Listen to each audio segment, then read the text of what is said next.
What is up, guys? We are live. I think we are live. We are live. We are live. Okay, we are live. Welcome to episode 1 of Dead Airwaves. A title I got by simply googling names for horror podcasts, and this is one of the first ones that came up. So fuck it, I'll go with that. Settle for the first one, yeah. Well, no, it's about the 25th option down. I'll go with that. That sounds like Dead. Yeah, I quite like that. So it works. Thought, why not? Why not? Yeah. Rather than just like calling streams Sunday Night Live, Friday Night Live, Saturday Night Live, which don't seem to do really any good with the fucking algorithms for YouTube anyway. Two scousers and a normal person. Well, and I'm actually considering putting Salem's Lot into a title because Dave's fucking killed it with a Salem's Lot video with like 2,000 views. I don't know. I mean, something about Salem's Lot is just like in the algorithms. Maybe I don't know. So yes, it surprised me as much as you, mate. To be honest with you. Let's jump in the chat. But if we got what's up there, we got just put Halloween in the title, and you get what we'll get. One Halloween ends in the title. Yeah. Well, we know that. Yeah, I mean that is, and put slasher in the title. Always helps as well. Or what's up, Al? How did Gareth survive the brood? I don't know. Just down the road now. Hey, there's Matt as well. Matt, fancy watching the brood? No. Hey, what's up, Swaggy? We didn't sell it. We got Lorne. What's up? We got Lorne in the chat. What's up, Lorne? I do, mate. I'm gonna put Madam Web in your title. Yeah. So this is episode 1 of a new podcast. It's basically just me and Dave and Gareth jumping off for half an hour, talking a bit of shit, and fucking off early. It's the same old shit with it's been upgraded, given a new name. We're trying to stick to like some sort of like consistency with the way things go with this podcast. Anyway, it's not a podcast. It's not going on any sort of like. It's not going on like Spotify or anything. It's just on YouTube. I'm just trying to. Well, I don't think so. Unless somebody wants to do something for me. Going into evidence.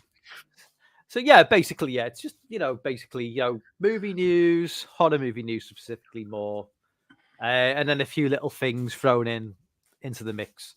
Gareth needn't worry about that. He'll be in bed by the time we get to that point. But good. Anyway, no pressure on me then. So let's just get into some of the shit going down in the horror. In terms of horror movie news, trailers dropping in the last few weeks, because I'm kind of like out the loop a little bit with drunk. Did you say drunk? I said dropping like it's fucking 12. Okay. So anyway, I'm kind of out the loop with like a lot of the horror. Dave keeps up to date with the horror movie trailers because you seem to be more on top of things than I am. Yeah, but I was driving home from work the other day and I seen a poster on the side of a bus for a movie I've heard nothing about. I've seen nothing in terms of trailers, and apparently it's coming out in March and it's called Imaginary from Blumhouse, from Lionsgate, and it's connected to the people who were involved in Megan, which made a shit ton of money. And I heard nothing about this fucking movie, so I was kind of like, what? Where's that come from? And like, I thought we did like a sort of 2024 horror movie preview, like just like 4 or 5 weeks ago. This wasn't fucking. This wasn't there. Where's this come from? Where's this fucking? I have no idea where this movie's come from, but it looks like. I mean, going by the chat, I know you've watched the trailer, Dave. Yeah. I thought this was simply going to be like Megan, point 2, whatever, like basically a Megan movie, but with a teddy bear. But it seems to be a lot more based in sort of like paranormal and shit, judging by the trailer, which I'm not down with. To be fair, I would have preferred a psychotic teddy bear. Judging by what I can see, it's less that and more like psychological. I don't know. Yeah, House is obviously involved as usual, but like I say, Megan. I think I've got the numbers here. Like Megan cost $12 million and made $181 million. That's good business. It's a license to print money. Spooky toys. Just make spooky toy films. Marvel, DC. Why are they making superhero movies? Just stop making superhero movies and just start making spooky fucking toy spooky toy movies. Make Marvel zombies. That's what they need to do. License to print money. License. So, Dave, what did you make of? No point asking Gareth because he hasn't got a clue. But it's like wrestling talk all over again. No, but Gareth, would you go and see a spooky teddy bear movie? No, I wouldn't go to the cinema to see it, but I would watch it at home. Yeah, yeah. I must admit, at the house. I watched the. I think I watched the first trailer about. I think it came out probably maybe like a month ago, maybe a couple of months ago. And I think the movie looks fun because that's what I thought it was going to be. I thought it was like a killer teddy bear. That's what I literally thought it was. Yeah. And then with this new trailer that came out, I think was it a few days ago, maybe last week or something. It leans into more letting you know that it's an entity that's took over this teddy bear really, and so making friends with the kid and stuff. You know. What I can gather is the teddy bear not physical and it's mental? I'm not entirely sure because I think the teddy bear is real, but I just think it's being obviously being manipulating him. Yeah. As you see some scenes of like the teddy bear is actually moving its head and stuff. I honestly can't see this being like a Megan movie where it's literally like just attacking people and shit, which I'd be down for far more than some sort of like psychological nonsense where it's just. What can a teddy bear do to you?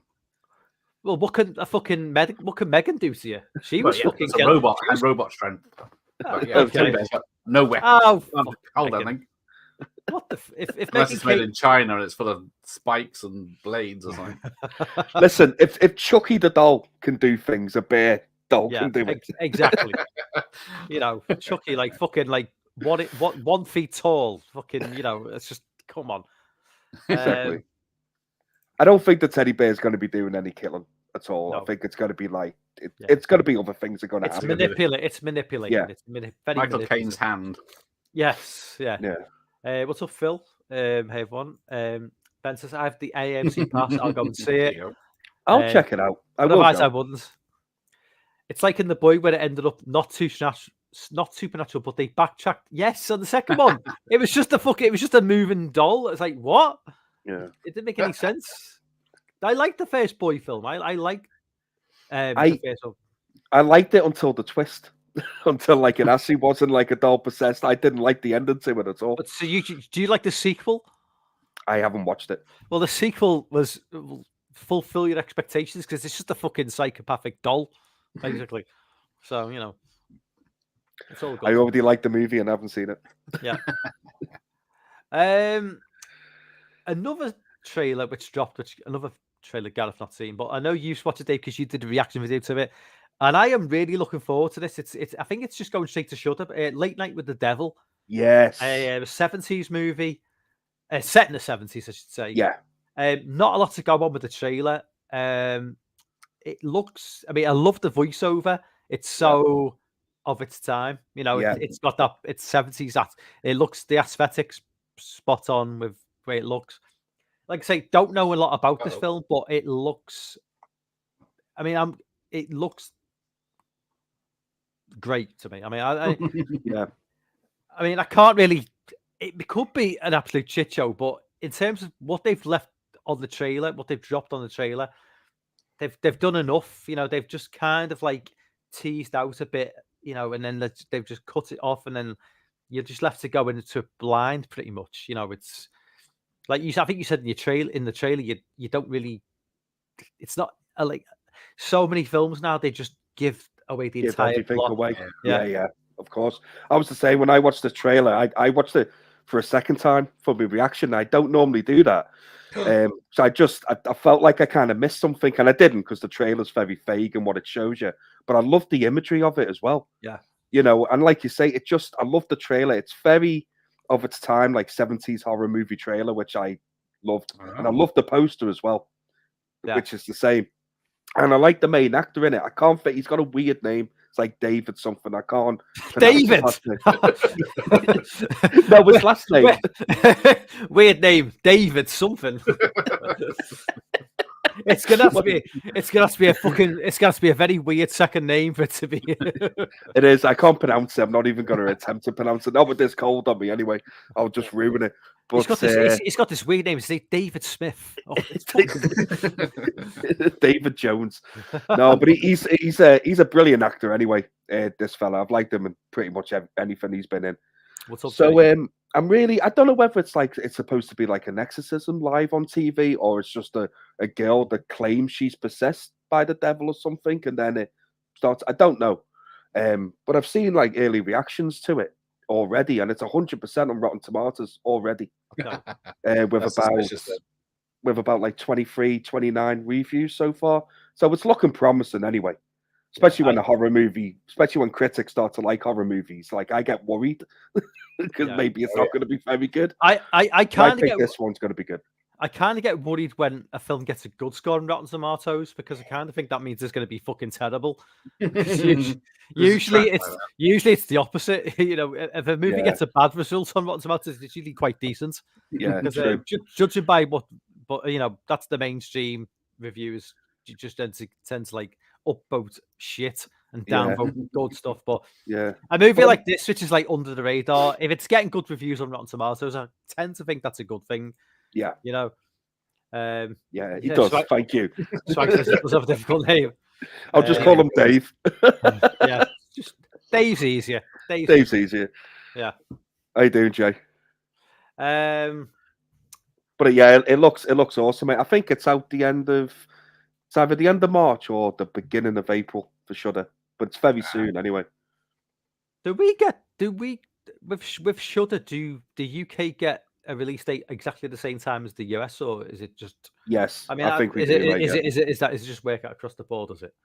Yeah, I think it's getting a limited cinema release, but I don't know whether that's the same in the UK. I think it is in the States. Right. Okay. Yeah. That tends to be the case with a lot of these movies, which goes to Shudder or some of these other smaller streaming networks. They get a limited. I think Thanksgiving got a limited. No, Founders Day. Sorry. Right. Okay. Got a limited release in the US, and that movie's fucking shite. I'm sorry, it wasn't good. I've heard it wasn't good. It was better. It's like that movie, Thanksgiving, It's a Wonderful Knife, all came together at the same time, and like Thanksgiving's decent. The other two movies, no. I mean, It's a Wonderful Knife was. I think we've fucking discussed this movie. That was horrendous. Horrendous. Shite. Basically. Okay, now I don't know whether we discussed this on the last stream, Dave. Did we discuss In the Violent Nature? Or did I just send you the link? You sent me the link, mate. You put me onto this. And thank you so much, by the way. So I couldn't be more excited for this movie, to be honest. So this is dropping. This is getting a limited release again, I think, and maybe going down to Shudder. It is Shudder, yeah. But the trailer looks really interesting. I mean, the proper like Friday the 13th vibes off the opening, like sort of like 30 seconds and shit. And then obviously it goes to just like a shot of showing the back of the killer. And this is basically going to be a kind of like, if anybody's seen the movie 1917, the First World War movie, which is kind of like a one shot take of like a couple of soldiers going through, you know, into enemy territory in Germany or wherever it was in the Second World War. I kind of get the feeling that from what I'm gathering is this is going to be from the point of view of the killer going after the victims, and it looks like something that's not really been done before. So definitely excited for this. Oh, 100%. Absolutely. And this is getting really good early reviews as well. This is another one. I think I watched it. IGN gave it 8 out of 10. Yeah, as well. It's all from the point of view of the killer. So we are literally following him for the whole movie. I don't know whether it kind of cuts away from him from time to time. I don't know, but the gist of it literally just follows him. And apparently the only kind of talking or anything you're going to hear is from like the characters he's going to be stalking throughout the movie. So if they're a little bit in the background, you're not going to kind of hear it properly Yeah. and stuff, Yeah. which I like, something like that. It's quite Yeah. unique, really. Yeah. So just following around the killer, I don't know whether we're going to like see him properly or it's like a point of view shot. But I think we're going to see him. We're going to kind of follow him like a third person, I think. Yeah. If you know what I mean. And I couldn't be more excited for this, mate. I loved that teaser trailer that you sent me. Yeah. It was so simple, but it worked perfectly. The body rising up from the lake as well. Yeah. And that weapon that he's got with the 2 hooks on the chain, that looks like that's going to do some serious damage. Yeah, well, in the trailer they throw up some sort of like reviews, and one says kill of the year. So it's obviously there's going to be a couple of like really sick kills in it, but I mean, can't wait. Yeah, Swaggy says that one track and shot in 1917 is amazing. Yeah, that 1917 is a fantastic movie. If anybody's not seen 1917, definitely check it out. Better than Dunkirk, anyway. No. I don't believe. If you want to see a movie with like one tracking shot, which is just like I don't think there's a single cut. If you watch Boiling Point on Netflix with Stephen Graham, in the oh my god, that movie is just like insane. It's Stephen Graham plays like a Michelin-starred chef in a restaurant in London. Scouse bias. Well, it's a good film. I mean, I'll highly recommend it. The whole movie plays out like in one shot of just the stress of dealing with like being part of a restaurant in that environment, and it's really well done. I mean, Lauren, I'm glad you're back in the chat. I wasn't sure if you even left the chat. You might have been, but Lauren, check out the trailer for the movie we're just talking about. In the Father Nature. No, sorry, Late Night with the Devil. All right. Because the movie has probably got nothing in any sort of similarity to the book you wrote, Divide by Zero, but just watch it. It's the 70s setting. It's a anchor on a newscast who kind of loses his mind, and I was just getting proper like Divide by Zero's vibes from the trailer. So if you're not seeing the trailer, go and check it out, because I'm sure the film's is not in any way like the book that you wrote, but it's so like I don't know. Just go and check it out. So you could be due some money, mate. It's just I just got the vibe. The trailer is just kind of like So Lord, I know what. Be right back. Yeah. Dave, have you got anything you want to bring up? Come on. Well, there's one actually which took me by surprise as well, and someone else put me onto it actually. But they brought out like a load of small teasers first for a movie called Long Legs, this Nicolas Cage movie that's coming out. Okay. Another Nicolas Cage movie. Yeah. Which one of the month is it? To be fair, this one looks good. Right? So they brought out like 3 little teaser trailers that make no sense. And it intrigued me. And then they brought out like an official trailer like not long after, which makes no sense neither. But visually, it looks creepy as hell. And the only bit of news I can find from this is that Nicolas Cage is playing a serial killer. That's about it. But if you watch the trailer to this, it's creepy. A lot of imagery, and it just doesn't make sense. Doesn't make a whole lot of sense. You just see like crosses upside down, or you see like a weird symbol on the floor, and then you see like a nun somewhere. You don't really see Nicolas Cage in the trailers at all. Yeah. But it's really piqued my interest like massively. And the young girl that's in It Follows plays a detective who I think's like trying to hunt him down and chase him. Micah Monroe? That's it. Yeah. Didn't want to say a name. Like I might have called it David or something. It got a weird name. But it looks. I'd highly recommend watch the teasers. There's 3 of them, and then watch the trailer and see what you think. Okay. I highly recommend it. It's like Nicolas Cage. He just does so much stuff. It's just like it's almost like like I know he's paying off some sort of debt to like God knows who. Just to keep making movies, but I mean, upkeep. Yeah, but this one looks like legit. It looks good. It looks decent. Very intriguing. The whole so apparently they are remaking American Psycho and The Dead Zone. Now the American Psycho is getting a lot of pushback.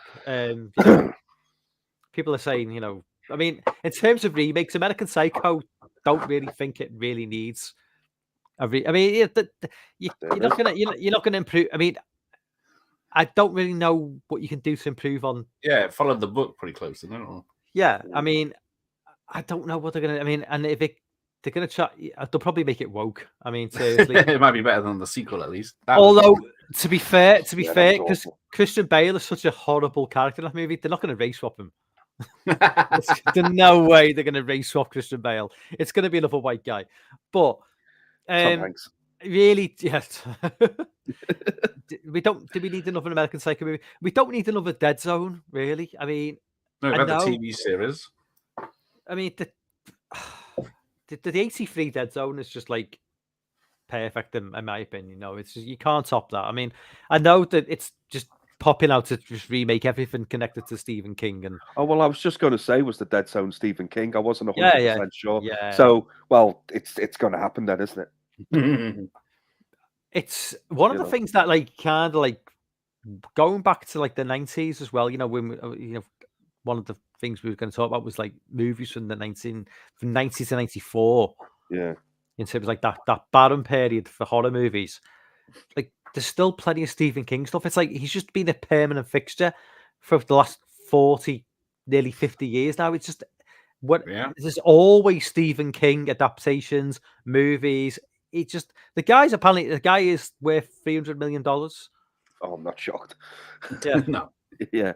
I mean, it's ridiculous that it's just throughout the 90s and especially now it's they're really going after his stuff now with just they're remaking everything connected to him and all this into TV shows, and it's just he's never really gone out of fashion. Stephen King, he's always been just a thing for as long as I can remember. He must get a lovely paycheck every time they want to make one of his books. He must be post. I mean, just based. I mean, just on book sales alone. But can you imagine every month there's just streaming services, TV companies, just offering money. Just Does he sell the rights to the stuff $1 or something? I've no idea. I don't know. Maybe I misheard it. Yes. Get what you see, Mike. Looks like it could be fun. Also, some vague Ghostwatch. Yes, definitely. Good shout. Very good shout with that. Yeah. And Ghostwatch is returning to Shudder in March. So if you've not seen Ghostwatch and you've got Shudder, it is returning to Shudder in March. And if you haven't seen Ghostwatch, I would say don't watch it. I would say wait until October. If you've not seen it, I'd say wait till October and watch it in October. Watch it on Halloween night, preferably. But if you can't do that, then watch it in March. But I mean, to me, Ghostwatch is just the shit. It's terrifying. It is. It scared me as a kid so bad. I thought it was generally real. I really did. I turned it off because it looked rubbish when it was on. You were a bit older than us, though. I was. So I was 16 when it aired. I was 12. So you were 12. So you were totally taken in, I'm guessing. Yeah. So I was 16. It took me about half an hour, 45 minutes to think. I just started seeing things. Oh, come on. This is too perfect. It's all coming together too conveniently to be. I'd obviously got a few of about 41 at the time. So, Gareth was in the strip club, wasn't he? So you would have been totally probably within 10 minutes you would be like, oh, this is nonsense. Yeah, I would. Yeah, it was very. I didn't watch it for long.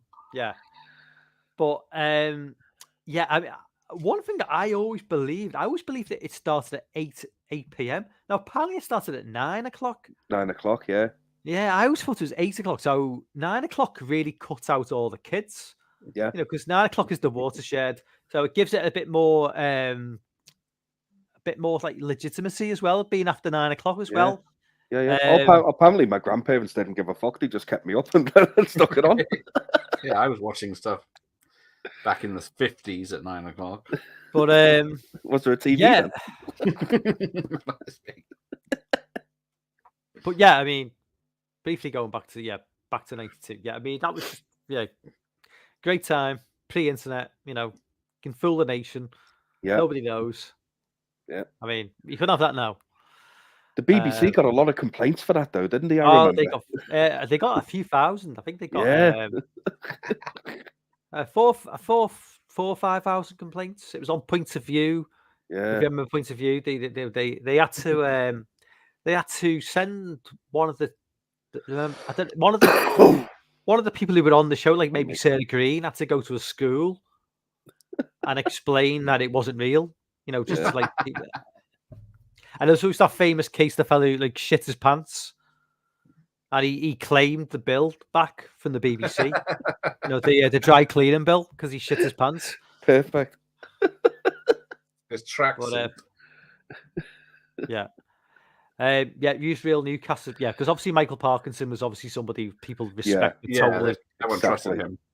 Yeah, it was the thing that got me as well. It was the female sidekick to Michael Parkinson, who was clearly an actress. You could just tell. Looking back now, it was clearly just an actor. As a 16-year-old, I wasn't really kind of like on board, but when you look back at it now, and the mum in the house as well, she's just clearly not genuinely in the situation, but it's still. I mean, it's a classic. Oh yeah, I went to bed with the light on that night. You still do. Still do. I've never watched it since. I'm too scared to.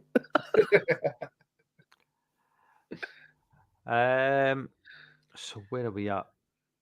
Yeah. So okay, we're moving on to so horror movies of the 1990s, 1990 to 1994. So this is basically.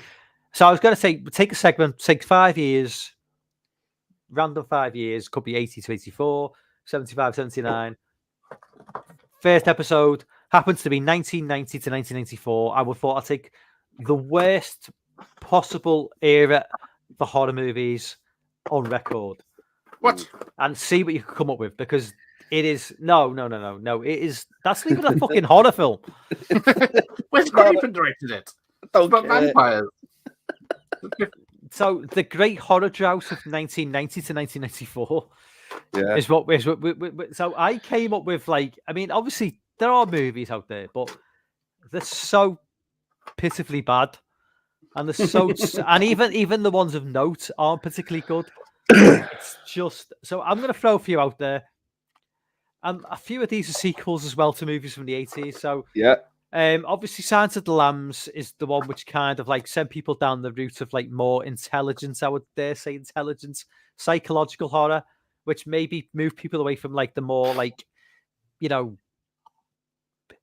basic sort of slasher movies of the 80s. People wanted more realism in the killers, people that they could relate to. And I think a lot was down to the Ted Bundys and the Jeffrey Dahmers and the John Wayne Gacy's. They got a lot of airtime in the 80s and the early 90s. And I think people were kind of realized that what is terrifying isn't a man in a hockey mask in the woods. It's a guy he could be like Ted Bundy. He could be an attractive fella who will kidnap you and strangle you. And I think that's kind of played into Silence of the Lambs. Films like Copycat and, Oh, Copycat. God, I forgot about that one. Yeah.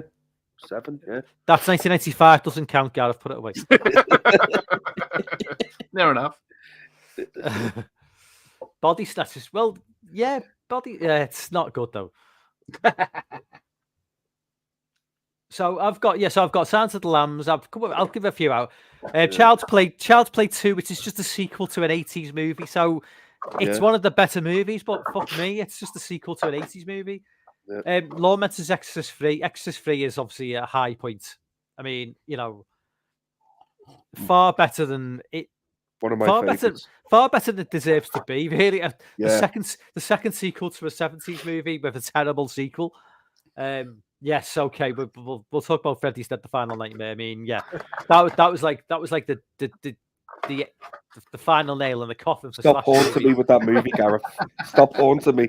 I'm not doing it. I mean, that literally was the final nail in the coffin for the slasher movie in '91. Literally, it really was. Texas Chainsaw 3 in 1990. I really enjoyed. Was it? No. I thought it was earlier. Huh? Bloody hell. 1990, I think. 1990. Right? Viggo Mortensen, yeah. I liked it. I prefer 3 over 2. I know a lot of people love 2. I prefer 3 over 2. I have never watched 2, and I need to. Yeah. Yes. I'm a poet. Didn't even know it. Yeah, Candyman from 92 is obviously one that I like. Candyman, but if Candyman came out in 82, I probably wouldn't remember it. A movie nobody ever fucking remembers, right? A movie I watched like when it came out on VHS in 1982, and apparently, right, I'm gonna double check on this because I'm not entirely sure. Okay, so before I say the name, Dave, you come up with a few before I do. All right, okay. Well, I'm just going through the list, like in 1990, and 1990 isn't actually too bad. Like, fair enough. There's some duds in there, like the Amityville Curse that came out in 1990, Arachnophobia, which I think's really good. I would class Arachnophobia as a horror movie because, yeah, yeah. That's hang on. Did you just show The Relic? That's 1997. What the fuck are you doing? Why are you showing movies from like the golden age of slasher movies? I mean, hell. Even I went to the cinema to watch that. Great movie though, but that's 97. So in 1990 we have Basket Case 2. Yes. What else? Bride of Reanimator. Like you've already mentioned, it, Child's Play 2, The Exorcist 3, The First Power, which is really good. That totally proves your point wrong, Mike. Yeah, Lou Diamond film. I've not seen The First Power. I tell you what, mate, I highly recommend it. It's really good. It's like this, but yes, but better in my opinion. That's it. You've also got Flatliners, which is awesome. That's 1990. Oh God, here we go. Here's a bad one. Graveyard Shift. Oh, that's terrible. Yeah. Oh, Graveyard Shift's fucking awful. Yeah. Here's one. Here's one. I think Gareth loves this movie. I Bought a Vampire Motorcycle. Oh yes. Yeah. Neil Morrissey. Yeah, I only saw it for the first time a few years ago. It's awful. And then, there you go. Would you class this as a horror movie? Jacob's Ladder. It's got the scenes where this. There's a scene with the famous scene with the head just vibrating in a chair. That is fucking nightmare fuel. That I mean, that is that's more disturbing than anything in any fucking traditional horror movie. Yeah, there's certain part of Jacob's Ladder that reminds me of a game called Silent Hill. If anyone's ever played watching it, it's very kind of similar in its imagery in certain bits. Also in 1990, you had Maniac Cop 2, which I think is the best one. Yeah, it's better than 1. I would say it's better than 1. It's far better than the third one. I mean, that's not hard. Well, yeah. Well, we move on. So got Misery in 1990 as well. Yes. Then we also have Nightbreed, which I really enjoy. But I like the director's cut more. Wow. Night of the Living Dead remake with Tony Todd. I didn't like the original, to be fair. I saw that in the cinema. Bloody hell! I saw most Predator 2, even though I know it's not a horror movie, but Predator 2 came out in 1990. Prom Night 3. I've not seen Prom Night 3. Didn't that go straight to video? Is it shit? I don't. It's a shit. Yeah, I don't. I only know the second one. I remember the third one. It's called probably. It's called Prom Night 3: The Last Kiss, and then we've got one called Psycho 4: The Beginning, which is terrible. That was a TV movie, wasn't it? It was, yeah. Puppet Master 2. Yeah, that's when the Puppet Master movies became kind of like a thing in the early 90s. That's when Full Moon really. Yeah. I won't say making waves, but they were like putting a lot of shit out. So. I think there's like a Puppet Master film once a year when we're going through like 91, 92 and all that. Yeah. So we got a Silent Night, Deadly Night 4. Came out in 1990. I've never seen that film. I never want to see Silent Night, Deadly Night 4. Oh. And then Mickey Rooney one. Yes.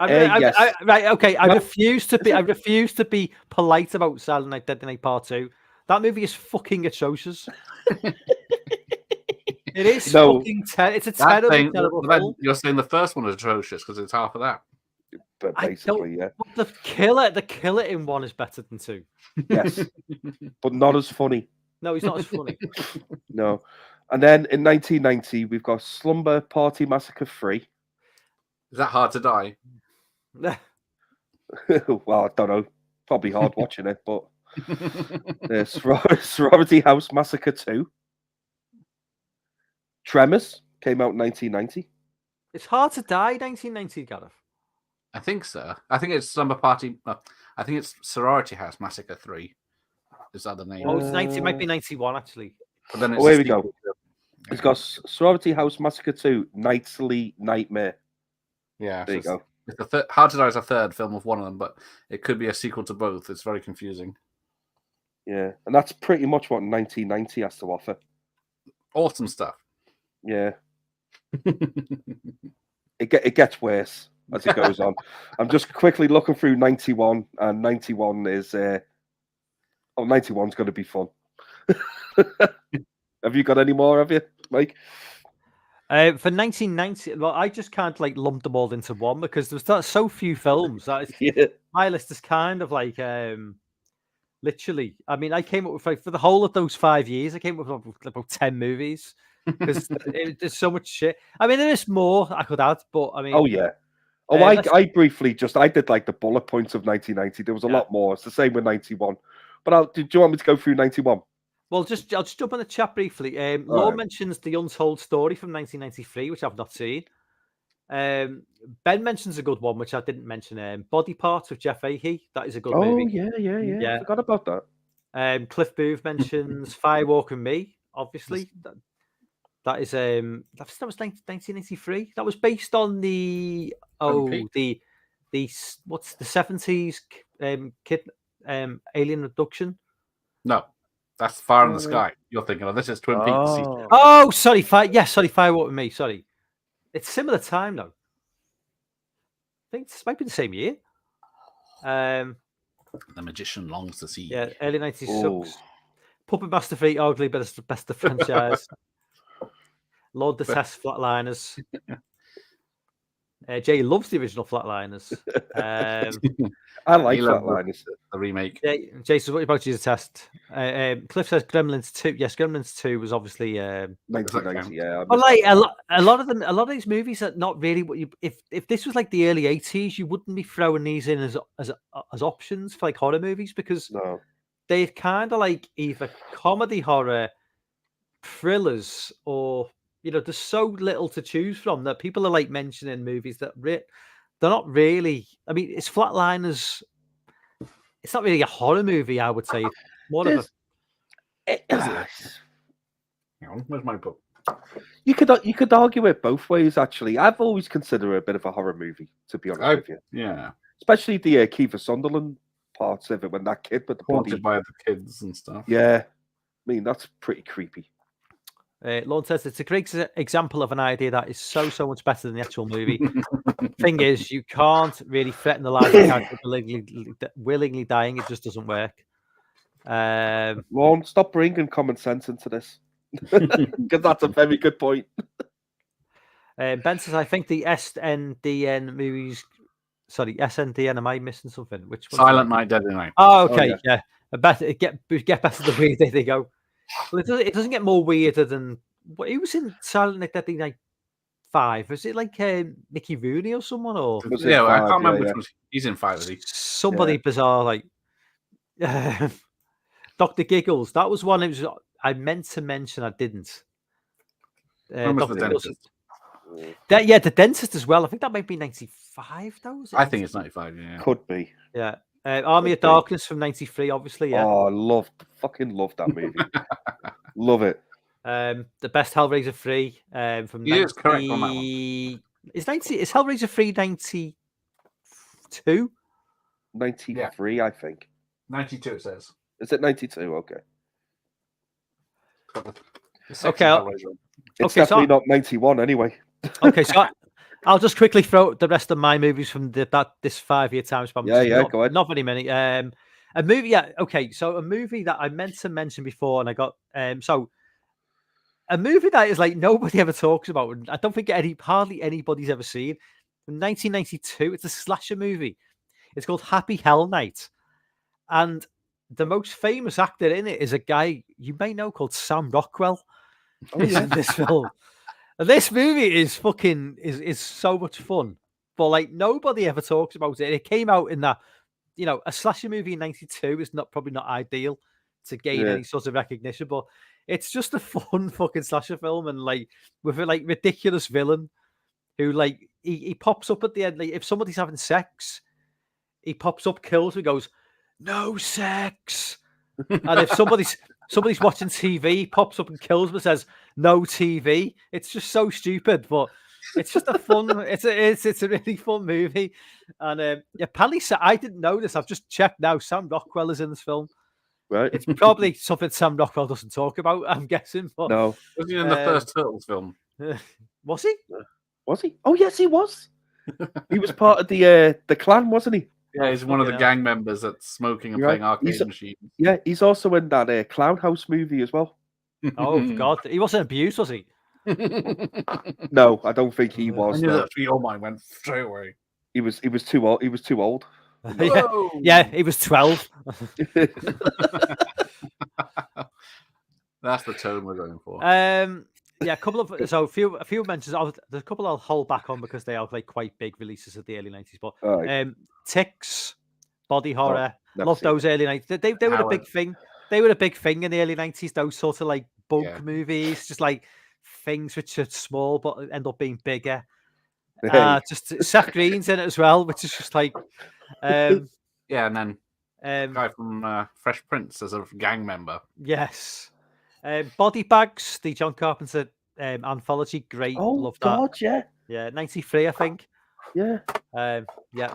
The petrol station, gas station. Yeah. Isn't John Carpenter actually in it as well? Yeah, he's in that. Yeah. He looked 85 in that then. That was 30 years ago. The Dark Half, the Stephen King movie, The Dark Half, which I've never ever seen that repeated anywhere ever. It's like that movie doesn't exist. It's like that movie doesn't exist anymore. It's just like these movies, like some of these Stephen King films. Yeah, just I saw that in the cinema. Yeah, I did. Yeah, it was 93. It was okay. It was one of Stephen King's lesser well-known books, and it kind of shows in the film. It's not bad. Obviously, In the Mouth of Madness, John Carpenter, his last good movie, I'd say. It's not a great movie. I know some people love In the Mouth of Madness. I don't think it's. I don't think it's great. I think it's a good film. I don't think it's great. I like In the Mouth of Madness. Ghost of Mars, not so much. No. I'll just escape from Mars. I'll just cut to the chase now. I'll mention New Nightmare because obviously 1994, New Nightmare. Yeah. Ahead of its time, I would say. The movie that Scream should have been, in a way. if New Nightmare had been a box office success, Scream may never have happened. Because did he not make Scream in a kind of like reaction to New Nightmare not succeeding? Yeah. Am I right? Yeah. Is that right? Yeah. So that's right. Like you said, otherwise, if that would have been a hit, we wouldn't have had these Scream movies. Maybe JT not. would have been happy with that. He did Vampire in Brooklyn, didn't he? He did. So, what was that in response to? But I never, do you know, as a kid, when I first watched New Nightmare, I didn't get it. I didn't like it at all. It was far too different for what I was used to for them movies. And then when I rewatched it for like doing my reviews now, I like it. I don't love it though. Like I don't want Freddy being all like meta and all that kind of shit. But I respected for what he tried to do, and we got Scream out of it. So, hey, there you go. Did New Nightmare bomb badly? Yes. Or did it just break? Or did it bomb badly? Okay. Yeah, it did, mate. Yeah, I don't think anyone anyone was ready for it, mate. No. And it was 94 was a bad time to just drop that as well, I think. Yeah. Because it was 94 was a terrible year for horror. I mean, God, I think 91 could beat it here, mate. To be honest with you. So I'll just go through the absolute gems that 91 had to offer. So there's one here called Alligator 2: The Mutation. Yeah, unfortunately. Well, I like Alligator. I mean, the 1980 Alligator is a great film, but Yeah, it's great. I love it. But Alligator 2. Gareth's come prepared tonight. It's just like he's got everything Well, my ready. horror section is There's one called Campfire Tales. Oh, that's free on not YouTube seen if you that. want it. I'm not seeing that. Okay, well, it is a good one actually. Cape Fear. There you go. That came out in 91. But it's thriller. It's a thriller to me. A thriller, Yeah. I'd say, yeah, definitely. Yeah, it is more a thriller. I'd agree with you. Child's Play 3, which I think's crap. Ooh, it. I do. Compared to the second one, man, the third one was a massive, just It's so fun. shit show. And then we've got Gareth's favorite movie ever, Freddy's Dead: The Final Nightmare. Go bring it back. Jim's ordered the 3D glasses, so we're in that. Oh, Jim needs to supply me full of fucking wine as well if I'm going to do that. It is 5 worse than 6 or 6 worse than 5. I think 6 is worse than 5 in terms of Freddy. They are both massive steam and piles of shit. One's in 3D. At least 6 has entertaining moments in it, whereas 5 I think is just fucking boring completely. But anyway, so then we've got Ghoulies 3. Ghoulies Go to College. Yeah. Okay. Okay, exactly. Nothing else to say, is there?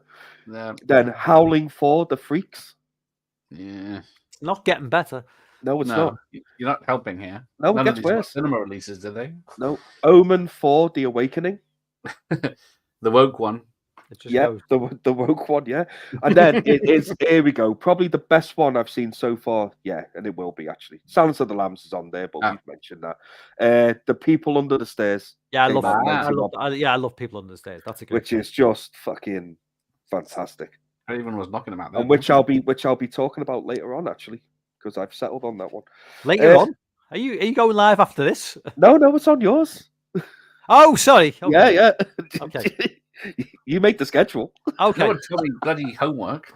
And here's one, Popcorn, which I've never seen. Yeah, I watched that for the first time a couple of months ago, and it's not great. Like, it's okay. It's not great. It's okay. Yeah, as a slasher. Yeah. And then it's been a while since we've had a Puppet Master movie. So Puppet Master 3 came out in 91. Yeah. Scanners 2, The New Order. Which I've never seen, but I'm going to be rewatching Scanners 10 years later with Scanner Cop. Scanner Cop. Oh my god, all those fucking cyborg shit movies. And then here we go, Saturday Night Deadly Night 5, The Toy Maker. Joe Petto. And then what else? And I'll leave it with just two more actually. So then we got Sometimes They Come Back. That's another Stephen King. Which actually, if I remember, that's actually all right. It is all right. It's from the director. It's okay. It's from the... No, the other one. Halloween. No, Friday the 13th, Part 6. Yeah. It's him. You interviewed him, Gareth. You should know. I know. I'm trying to think which one it was. And the last one is Witchcraft 3, The Kiss of Death. Oh, TNA. There we go. Yeah. So that's how exciting 1991 was. Yeah. Let's have a look at 92, shall we? 92 was the best year for action films, though. What, 91? Yeah, it could be, actually. Well, you got Terminator 2. That is true. Let's jump back in the chat. Lord says the great Filipino horror flick Aswang from 94, but it took about 10 years for anyone in the West to be able to watch it. George Romero did Dark Half. Yeah. Okay. I like Aswang, weird Filipino place in Wisconsin. Not the type of Filipino films I watch. What mixed well with blood-beat random Asian horror taking place an Asian horror taking place in Wisconsin. How does that work? Oh, like some random part of the US with an Asian horror. Chinatown. Fighting talk from Law in the World without screaming Lord. Oh, I don't know about that. Let's not feel it now though. No. Who stole my screams? Without Ski, we wouldn't have Urban Legend. We wouldn't have had Out We Did Last Summer. All these wonderful slasher movies that I adore from the late 90s. New Nightmare borrows heavily from Fulci's Cat in the Brain. 5 is the worst. He's talking about Nightmare on Elm Street, I think. Yeah. I agree, Jay. How was that? Ghoulies 3 is great. It's like a typical college sex comedy of little creatures. We got Phil the third. says, my favourite, Howling 5. Who is the I best? says, I need to watch Fulci's Western Massacre Time. I've never even heard of that. Sometimes They Come Back isn't bad. Second one isn't too good. I prefer 4D Couplix over Massacre Time. Silver Saddle is better than both as a movie, but the least Fulci of his three. I didn't know Fulci had done Western. Oh, I thought it was like sort of like horror shit. oh. 92 is interesting. Okay, Dave, you mentioned some 92 movies. I'm just going to go for a piss. Okay. I will do. Why, you don't want to hear what came out in 1992? No. Oh, he's gone. Take over the table, that's Dave. terrible. You're in charge. Well, let the handsome one take over. Right. So 92, Alien 3. What do you think of Alien 3, actually, Gareth? I don't know. I enjoyed it when I saw it back in the day, but yeah, every time I don't mind it, you know. I don't mind it. Just the composite, because the people say it's the CGI is off, but there's only one CGI scene. It's the composite of a puppet that doesn't look right. Yeah, and I've watched both versions. Yeah, I've watched both versions of it as well, and I don't mind it. It is a bit of a come down from Aliens, though. I feel. Well, yeah, killing off the Hicks exactly. Hicks needed to be up there, but I thought it was all right. So another one in where are we? It says 92. I thought this was 93, but probably for America it was 92. Army of Darkness, which well, yeah, it was delayed several years, wasn't it? Yeah, I think it was 93 for us, wasn't it? Yeah. I love that movie, man. I absolutely do. I was saving it all for my review. And then we got Basket Case 3, which is just awful. Awful. You loved them. 3 of them. No, I think it's... Oh, I can't remember. Anyway, we got Brain Dead. Is that the Peter Jackson one? Oh, he's gone. No, he's back. Yeah. Oh, he's back. Is he back? Oh, I don't know. No, he just glitched. Yes, Brain Dead, the Peter Jackson one, yeah. Bram Stoker's Dracula, which I still haven't seen. What the fuck? It's got Winona Ryder in it. Probably that's why. Yeah, I've just never. Son of a bitch. The original best offer I've had all weekend. The original Buffy the Vampire Slayer. The best Buffy. We've already spoken about Candyman. Children of the Corn 2. I need to interject briefly because I need to call out Lorne because the fuck is he now? Well, Lorne. I usually respect Lorne's opinion on a lot of things, but he does believe He does believe that Jason X is a better movie than Aliens. Oh, so I like Jason X though as well, but yeah, I watched it the other day. I still enjoy it, but yeah, it's fun. It's Aliens, fun, but it's fun. But yeah, but it's not Jason X is not a better movie than Aliens. Now, Lorne would disagree. No. But, you know, everyone's entitled to an opinion. I'd say what, guys? Here's one for you. Dave, do you remember like when we were talking about this and Lorne came on the stream and he argued this case. You were like, okay. Yeah, you folded quicker than Superman on Laundry Day.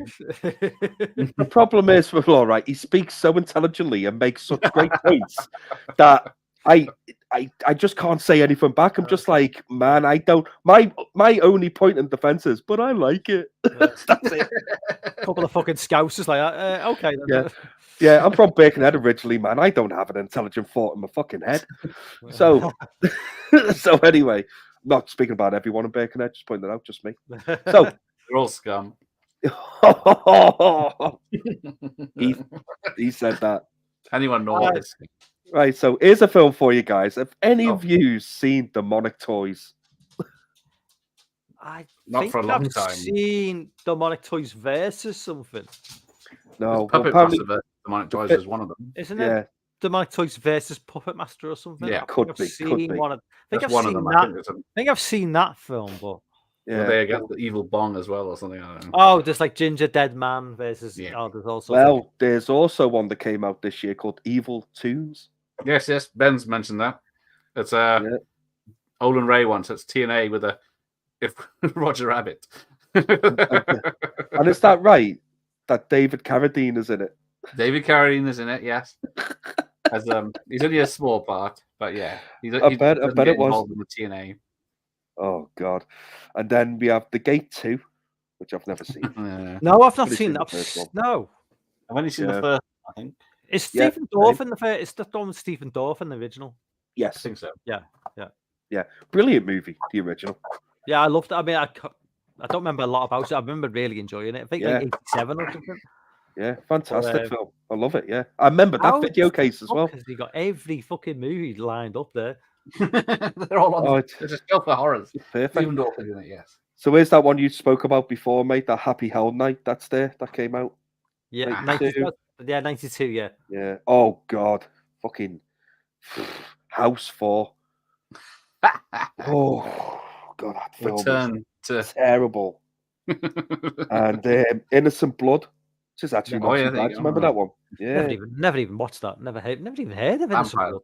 Yeah, John Landis directed it. Yeah. Yeah. It's all right, actually. Yeah. Who did I watch that with? Someone. Pet Sematary 2 with Edward Furlong. Oh, it's got Clancy Brown in it. Yeah, and Edward Furlong. Correct. And Anthony Edwards. There you go. Nerd. And you got Prom Night 4, Deliver Us from Evil. Came out. I've not seen that. No, I've only seen the first two. I think these are very hard to get. I mean, I can't imagine Prom Night 3 and 4 are easily available anywhere. Not anymore. Yeah, they're not even streaming for a YouTube. No, I was going to say pirating. I can imagine it'd be tough to get hold of. They're probably VHS rips at best. Yeah, probably. I mean, I've seen the first one. I think I've seen the second one, but the second one is a completely different film, isn't it? Like the second one's like it's not connected. Prom Night, yeah. Hell, do you know what? Prom Night 2 is decent. You know, it's all right. It's not bad. I actually think it's a better film than the original. I agree. I just think the original, because the original's got Jamie Lee Curtis, it gains more like it's got more of an Leslie audience. Nielsen, the original. Leslie Nielsen's in the original as well. Yeah. Yeah. But I actually think 2's. I think because 2 came out like 87 or something, so it doesn't really. I thought so, yeah. It's like the 80s, yeah. Wrong time for like that sort of like style of movie, really. Because I always remember like the poster of it in the video shop was always on the wall as well. The Prom Night 2 one, like was it Mary Lou or something? The name was. Yeah, Hello Mary Lou. She's coming out of the. That's right. That's right. Some full frontal nudity in that film as well. Is there? I don't know. It is. I'm gonna have to rewatch it. There's some full frontal ginger nudity. Are you going to say about race swapping again now? My favorite kind. Anyway, if anyone knows me, they'll laugh at that joke. So, broke the fourth wall. So also we've got Scanners 3. Yeah, I checked out after the first one. To be fair, yeah, me too. I have seen them. I got. Did you mention Scanners 2 like 20 minutes ago in 1991 or whatever? And now we got Scanners 3. Hang them out the following year. We also have Sleepwalkers. If anyone remembers that. Is that Stephen King? That's Stephen King as well. First one he wrote. Is that Werewolf? Film. Is that Werewolf? No, Cats. Cats. Oh, Cats. Okay. Yeah. Aren't they like cat creatures, monsters? Oh, I don't know. Yeah, it doesn't make any sense. Don't try to think about what they are. Stepfather 3. Sorry? If anyone's into the Stepfather movies, Stepfather 3. I've not seen the third one. I've seen the first two. Is it the same guy? Dad, isn't it? Oh, okay. No, it doesn't look like it's the same guy. It was a television film as well. Yeah, it's a different actor, but I think it's the same character. Yeah. Jay would know, he's done them. And to finish off 92, obviously, another witchcraft movie, Witchcraft 4, The Virgin Heart. Oh, there's only up to about 21 of those, I think. We'll see if the fifth one came out in 93, shall we? Lawnmower Man, yeah, so good. Stephen King took his name off it. Yeah, Lawnmower Man. Lawnmower Man's not great at all. Virtual reality 30 years ago was a bit shit, wasn't it? Still don't have virtual reality now, do we? There's no comparison with the original Alien. Well, I'd say it. Evil Toons is classic. It's my bathroom break now. Hang on. Oh. Aliens has far more plot problems than Jason X. Don't even try. Okay. It was filmed in Britain. Still a more enjoyable film. Demonic Toys was written by the same guy who wrote Nolan's Batman trilogy. Oh, what's his name? I forget now. Then he's the one that directed Blade 3. Pet Sematary 2 is up, but Blade 3 is shit as well. David S. Gower, I think, where he's up Oh, and down. He's written a lot of stuff. It's like Goya. Yeah. He's written a lot of good stuff and a lot of bad stuff. Yeah. Pet Sematary 2 directed by the same person who did Halloween Town. I think it's the same director as Halloween Pet Sematary 1. I think it would be shite. That's Pet Sematary 2, I think. He's on. But it's some blood does have Anne Power. And yeah, she's naked about 50% of the time in it as well, so it's all right. Time to check off the full 2 movies I haven't seen. 4 of the Coplifts is cool. I love Testy, so I like a lot of the stuff he's in. Silver Saddle was taken off Tubi, and I haven't been able to find it. I watched the Fulci Giallo from the early 70s a couple of weeks back. I can't remember which one it was. It's not. Don't Touch a Duckling is not a Fulci movie, is it? That is. Not in my way. I think that might be Mario Bava. I'm not entirely sure. I can't remember. The Hidden 2 is proper trash. I've not seen The Hidden 2. It is. It's about 70 minutes, and it mostly rehashes. The first 5 minutes is the end of the first Hidden. Sorry about that. Jay likes The Third Stepfather. The victim is in a wheelchair. Is it a comedy? Sleepwalkers is almost incest porn level. It does have a mum and son together. Lord has got to rumble first. Shameless self-promotion. Vincent by Voices Network launches tomorrow with new shows weekly from Anna Cruise as well. Yes, if you're not subscribed to Lorne, which probably everyone who watches my channel is anyway, subscribe to Lorne. See you later, Lorne. Nice, thanks for jumping on, man. See you later, mate. David Slade says Ben Goya. Oh yes, it is a Fulci film. Badly, don't touch a duckling. So Dave, hit us with some more bad movies. David Slade, yeah. Brilliant movie. I love that film. I hate it. What do you mean? Which one? 30 Days of Night. I think it's shit. Oh, yeah, that was David Slade. Yeah. I don't like it, Dave. Sorry, I don't like it.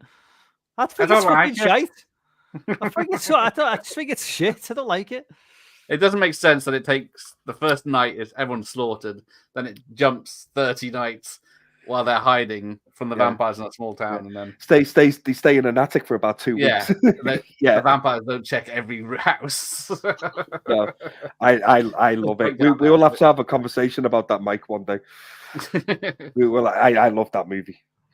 So anyway, 93 is not good at all. So you said Dracula.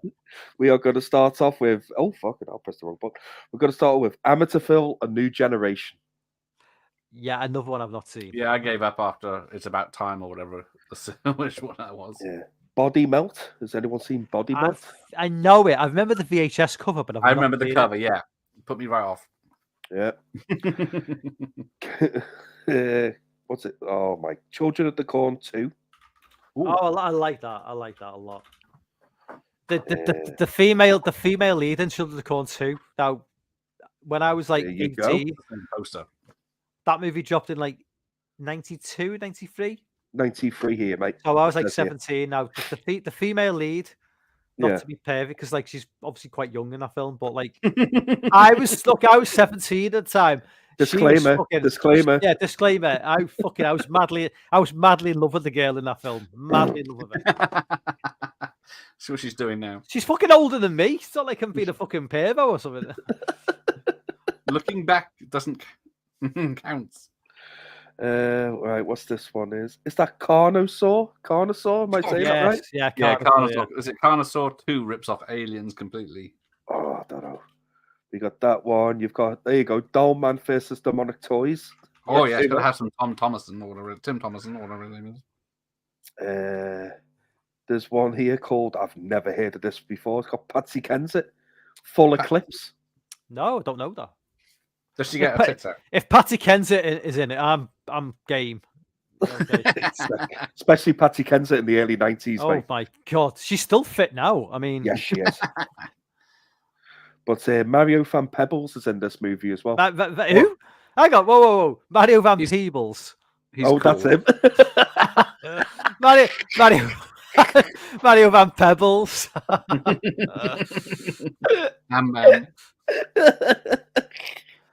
Right. Was he in the Flintstones? He probably was, yeah. Sound. What else have we got? The Good Son. Do you remember that? That was Ooh, Macaulay Culkin, wasn't it? yeah. Yeah. I can't see. Is that That's Patsy it. Kensit? No, that's that bird from the Children of the Corn 2. Oh, okay. Oh, Christy Clark, if it's the is that sort what you're she looks after. like now? I don't know. It could be a. She looks older. She's not here. Oh, she's 18 doing. years old, Oh, she's gone. But yeah, The Good Son Ned Romero. with Macaulay Culkin and Elijah Wood. Yeah, that was a. People were very upset at that film. Yeah, horror dark comedy. Apparently, it says. They were expecting Home Alone or something.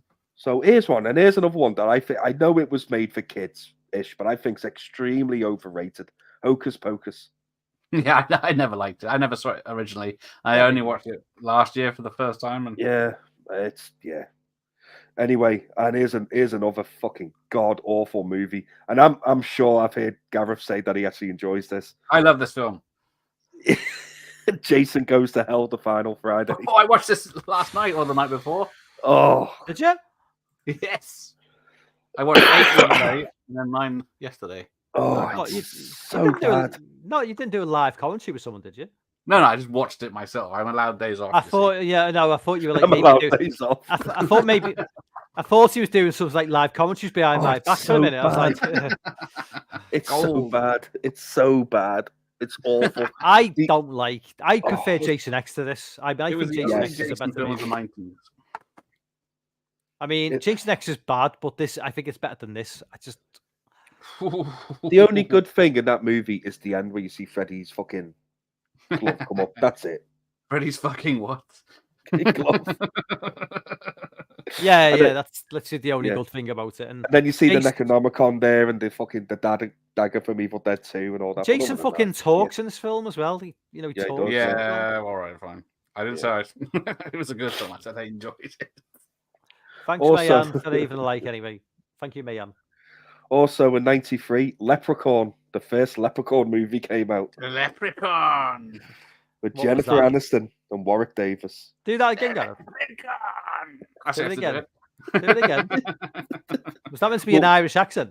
We'll clip it. Agora. Leprechaun. We'll clip that and show it on St. Patrick's Day on repeat. Pint of Guinness. And then, oh god, we've touched on this movie and it is terrible. Maniac Cop 3, Badge of Silence. I've never watched it. I've only watched the first two. It's not good. It was plagued by production issues, but so yeah, can't be blamed. It has a really good stunt in the final act of the movie though. But that other than that, is Giant Head in it? Yeah, Is he in Giant Head. You mean the guy with a medical condition? Yeah, that you're taking the piss off. Fucking Giant Head. I loved him in Conan the Barbarian. I loved him Conan the Barbarian. Oh yeah, and Tango and Cash. Yeah. Oh god, that tickled me. Yeah, so Giant Head's in that. And then we got, he's in Samurai Cop. Yeah. What's actually his name? I've forgotten his name. Robert Lazar, is it? Lazar, yeah. That's him. And then obviously, because we need another one, Puppet Master 4. Still going on. 93. And do you know, I've seen bits of this movie and I need to watch it because I've already done 1 and 2. Return of the Living Dead Part 3. You haven't seen this? It's a good movie. Not all the way through, mate. No. Zombie, you'd stick your dick in. It's okay. It's not bad. It's not bad. And the thing is, that cover there, that poster, I remember so vividly in our video shop because it was up for years and years. Yeah. That video cover was like iconic at the time. Yes, it was. Yes. Melinda Clark, I think she's in something else. I forgot now. Yeah. But I've seen, like I say, I've seen it in stages and bits, but I've never just sat through and watched it all. But I need to. It's still, I think it's on Shudder anyway, so I need to check it out. You got. What else is there? It's pretty bad. You got here's one. The Tommy Knockers, which I don't think I've ever seen. Another Stephen King. Yeah. Yeah. Starts off all right. Got Warlock 2, which I like the first one. Yeah, I like the first. I've not seen the second one. No, same. It's just like it's like sequels to like movies that were great in the. You know what I mean? It's like... Yeah, that's the first one, isn't it? That's the second one, I think. Oh, is it? I can't remember. It might be the third one. It's not the first one because the first one's just called Warlock, isn't it? All right. Yeah, it It's says Warlock. 93 on the back. Yeah, Warlock the Armageddon is the second one. Yeah. There you go. And last but not least, because obviously we need another one of these as well, Witchcraft 5, Dance with the Devil. Got any pictures? It's like one a year so far with these. So what have we just finished there? So we finished 93, which was pretty bad. So the last one. Let's go into 94, shall we? Let's see what 94 has to give us. Dave's really done his homework with this. I didn't expect him to go with this in depth, but I'm all for it. It's all right, mate. It's only Wikipedia. Yeah, I wasn't even told what the subject was. So I tell you what, guys, this would be interesting to hear from you because I quite fancy watching this myself. It's on my list anyway, and it's another Edward Furlong one, Brain Scan. That's pretty good. Don't know. I've heard it is. I might have seen it. I'm not sure. It's one of those evil computer game things. Yeah. There's one called Cemetery Man, which I've never seen, with Rupert Everett in. Oh yeah, that one. Who mentioned that the other day? I've not seen him. No. That was mentioned on Smut Talk. Was it? Was it now? I have to check that out. There's one called Death Machine. Yes, that's terrible. Oh god, Brad Dourif. Oh, it's terrible. Death Machine, yeah. Yeah, Brad Dourif plays just like a sleazy sort of like machine. He works. It's like sort of like cheap sort of like Terminator rip-off thing with like No, they were 10 a penny then, weren't they? Oh god, it's so shit. So it was directed by the same guy that did Blade. There you go. Oh yeah. Didn't know that. What's his Stephen name? Norrington. Stephen Norrington, yes, because he did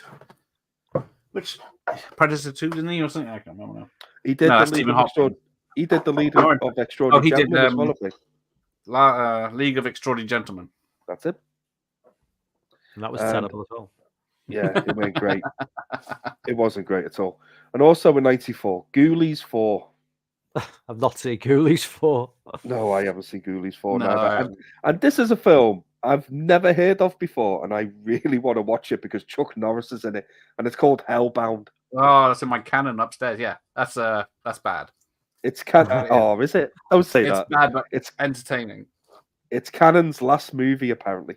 Yeah. Why are you surprised it's bad, Dave? It's like it's got Chuck Norris in it. Because it's a demon. It's a Chuck Norris movie from the 1990s. It's Cannon's last film, which they ended after that movie. So it's like, surely it may have been an amazing movie. Cannon may have survived a few more years. But, Yeah, I refuse to believe it. I'm sorry. It's because Chuck Norris is just my hero.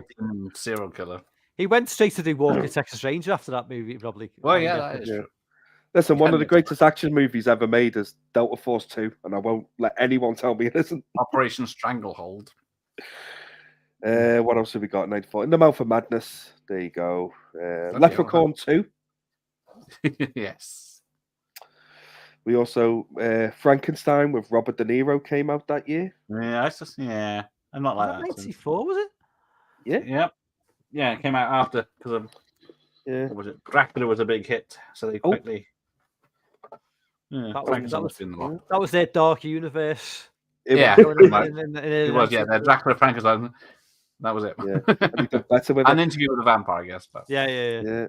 And here's one that I'm going to be doing probably soon, probably in the next couple of months anyway, because I reviewed the first one, but I've never seen the second one. It's Night of the Demons 2. Yeah, that's a decent movie. Yeah, I like the first one. It's also got some very, very hot women in that movie as well. It's like, yeah, you wouldn't like it, Dave. No, it's not for me. Thanks. I'm woke. I'm woke now. You're offended we mentioned it. I am. No, it is a shining example of 90s ladies. It's like no. It's not. We're not talking like Texas Chainsaw 2022 level of hotness here. I know the women in that movie were just like on another level of like hotness. Yeah, they were penthouse pets compared to no. I like the modern day women with dicks. That's what I want. Yeah. So next we've got Phantasm 3. Oh, it's on a downward spiral after 2. I'm afraid. I mean, I personally think that anything after 2 is fucking terrible. It's like he knows. It's like I've sent him a message to say, get these tapes ready. all of them here from the 70s or 60s. Yeah, but you got stuff. Your horror collection was like 2,000 videos. So how Yeah. you're It's not that much really, but luckily tonight it's a lot of early 90s stuff. And then we've got Pumpkinhead 2. I don't know that. no, I've not Electric seen. Boogaloo. I've not seen. I've seen Pumpkinhead 1. Is that that the three? one? Four of Is those Pumpkinhead again? is Pumpkinhead 1 with Lance Henriksen? Yeah. Yes. Yeah, I like. Well, I don't. That's okay. I mean, Yeah. Deanna Quigley's in the second one. Oh, sold. Although she was in, what did we watch the other night? She was Beats from Beyond, but she's in that. But she's the only woman that doesn't take her clothes off. Oh, that's disappointing. But you're still watching it. So next we have obviously Puppet Master 5. yes. That's the seventh one. It's just a recap of the others, isn't it? It's pretty much, yeah. And I'm just hang on, what else is here? So I haven't heard of half of these. There's one called Shrunken Heads. I remember the Never heard of poster. Or the cover. Shrunken Heads. Shrunken Yeah. Heads. Yeah, that rings a bell. Yeah. yeah. Sorceress with Linda Blair. Yeah, that's I think that's another Jim Wynorski one as well. Yeah, it is. But Yeah, she's she's the only one in that doesn't have her tits out or everything out. There's three other ladies that do, and Julie Strain's one of them. It's a television miniseries, another one based on Stephen King, The Stand. Oh, that's a good one. Well, I mean, the book's about 5,000 pages long, so I don't know how long. I think it's like 3 2-hour episodes or something. Yeah. Here we go. What we got? Watchers 3. I mean, I've seen the Which one? first one. I've not seen Watchers. Oh, Watchers. Yeah. Yeah, Watchers 1 and 2 were good. I like, Well, the, I first, remember I like, of them I like anyway. the first one. Yeah, it wasn't Corey was Haim it in the Corey first one, Haim. wasn't he? Yes. That's Corey Stephen Haim. King. Is that Stephen King as well? No. No. Is it Dean not? No, Koontz. it's Dean Dean. Koontz. Yeah, it's Dean Koontz. Yeah, sorry. Yeah. I was going to call him Dean Koontz then because obviously I can't read. He's not that bad. Jonathan. Next, we got Dean Koontz is worth. I just read an article there about the richest authors in the world. Dean Koontz is worth $200 million. Well, there you Not are. bad, is it, for knocking some books out? There you are. No. So we've already spoke about this one. Wes Craven's New Nightmare was out in '94. Obviously, another witchcraft movie. How many fucking times take a shot every time Dave says witchcraft? We'll be fucking, You'd be shit-faced. we'll be fucking hammered. You'd be...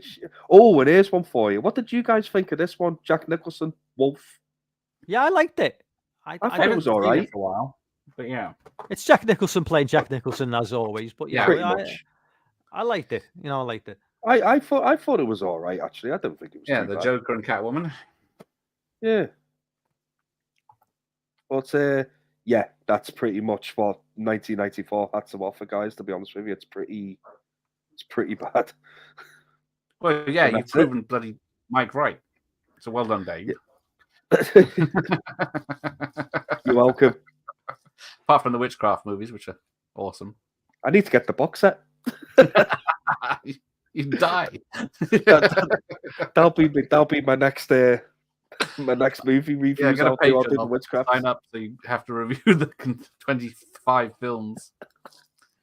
Keep me going for the rest of the year, won't it? The views might as they go along. That's another witchcraft film. Dave, I think last time we streamed live, I said we could share the stream with you onto your channel, but apparently I've got to pay for StreamYard for that to happen. That ain't happening. So I'm sorry.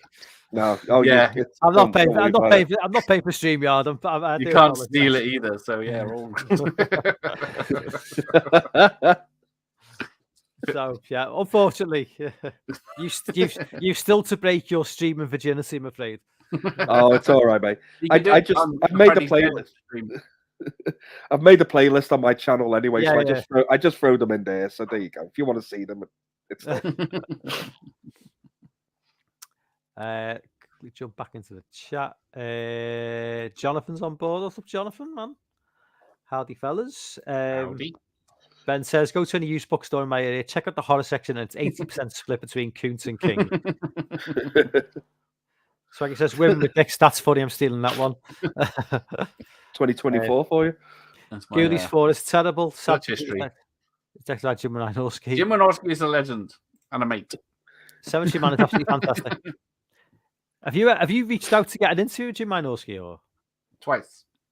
he said no? Yeah. But You can ask him questions, and he'll talk. He'll chat to me, but he won't come on. Yeah. Just tell him you love Ghoulies 4. He'll come straight up.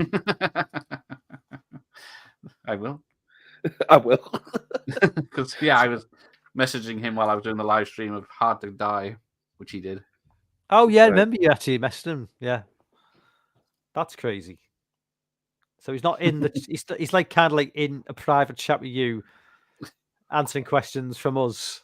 But won't jump on. no, Can't blame him, really. he must. How old's you, man? He must be like in his 70s now. Still making movies. He's not making Bigfoot or Bust. But he did the Doggone Christmas. So yeah, he spent his time between Christmas children's films and He's trying to get Ghoulies 5 off the ground. yeah. He's always meant. Right, he did the The Hills Have Thighs. The Hills of Vice. the Bear Wench product. And I remember that one. yeah, I thought you would. So a guy, he's making children's movies, but he's also made movies like The Hills of Thighs. Well, yeah, he did Chopping Mall. He did horror stuff like Chopping Mall in the 80s, then soft porn, erotic stuff in the 90s, and then Christmas films in the 2000s. Same as Olin Ray did, where he did Texas Hollywood Chainsaw Hookers in the 80s and stuff like that, and Slimeball. That was someone else. And then he did porn in the 90s, and now he's doing Hallmark Christmas films and stuff like that. Why not? Oh yeah, Witches of Breastwick. That was not on. Yes, I've seen that one.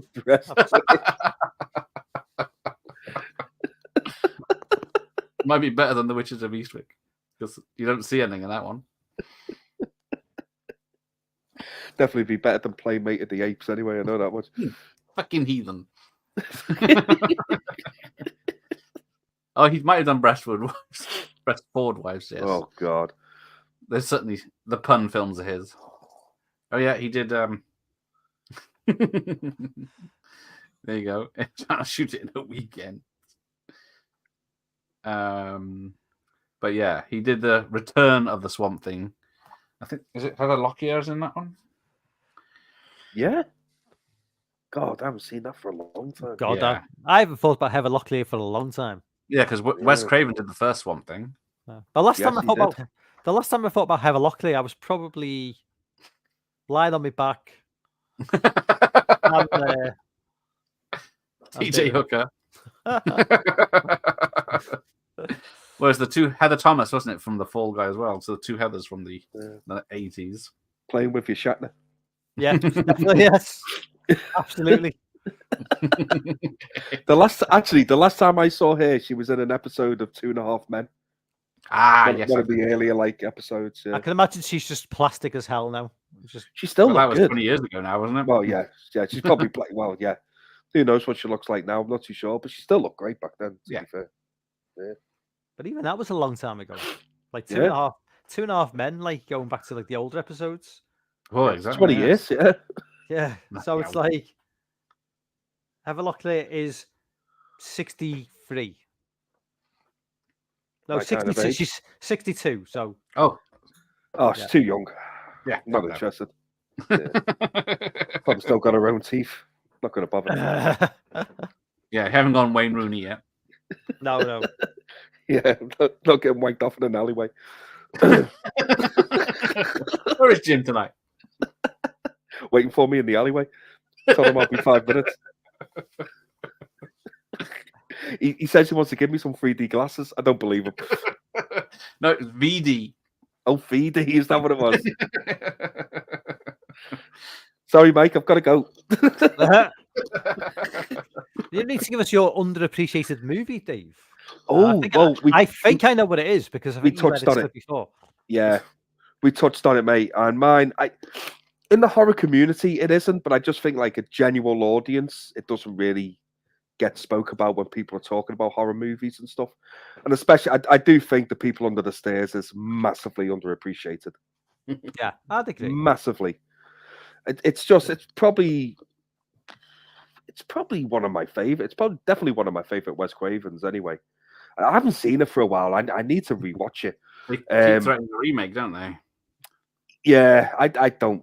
So it'll be like Yeah. Candyman remake. Yeah, I don't really think you can remake it, but they probably will. But the guy that plays like the dad, I just think his performance in that movie is just fucking fantastic, man. Like when he's wearing that gimp outfit, and he's just chasing him like around the house with the shotgun or whatever. It cracks me up, man. The film's actually funny as well. I don't know Yeah. whether it's supposed to be. No, if it's a comedy horror, it's Yeah, Well, they played a but, couple in Twin Peaks as well, so right, okay. And the mum is just fucking batshit insane as well, man. But they play it so well. But yeah, I just don't think in like kind of genuine terms it gets like the appreciation or the love it deserves. You know, It's if not. people are It's not. talking about Wes Craven movies, it never Yeah. really gets mentioned. It kind of No. gets passed by, you know? That 91 release probably didn't help. No, probably didn't. No. You know what I mean? It's But I like, thought it was solid. I thought it was great. although it came out at a time when there was a lack of decent horror movies, so I'm surprised it didn't maybe get more of a push, because 1991 wasn't a particularly great year for horror movies, but maybe it was Yeah. just it missed the boat a little bit. If the Yeah. movie came out in like 88, 87, it maybe have hit more, but I just think Maybe. Yeah. I think people were like 1991. I think people had like maybe moved on to like something a bit more like serious in terms of horror movies. You know, people Like the Puppet Master movies. well, maybe not those. But I think Witchcraft 6. it came out the same year as Silence of the Lambs, and I think a lot Yeah. of people, you know, people like more like in tune with like more psychological, like real world sort of, like scares than like Like your Cape Fears and stuff like yeah, that. Cape Fear was similar time as well. So I just think it's Yeah. probably the time wasn't great for that film. well, But it came out December 27th, 1991 in the UK, so There you go. it's not But I much for think- Christmas film. And if I'm right, I think it did moderately okay. I don't think it like, you know. I think it probably What's that? made its budget back then, yeah. Yeah, I think Oh, yeah. it did. $6 million budget, 31 million worldwide. So it wasn't a failure. No. No, but I think it's a solid movie. I definitely think it's one of Wes Craven's best one. But I had another one that I was going to do, but I'll just briefly touch on it. I won't spend too long on it. It's kind of connected to Wes Craven, but it was a remake of one of his like earlier movies. Is The Last House on the Left? The remake of Last House on the Left. I think is massively underappreciated. It gets slagged off a lot. I think it's a solid remake. Like I'm going to say it, and I'm probably going to get shit for this. I actually think it's better than the original. I mean, I've not seen either. I do. you've not seen either, Gareth, no? No, I only watched the first 10 minutes, then I go limp.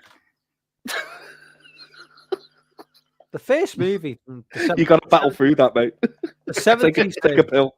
the 70s movie is it's not an easy watch, but it's a great film. I think it's a really solid film.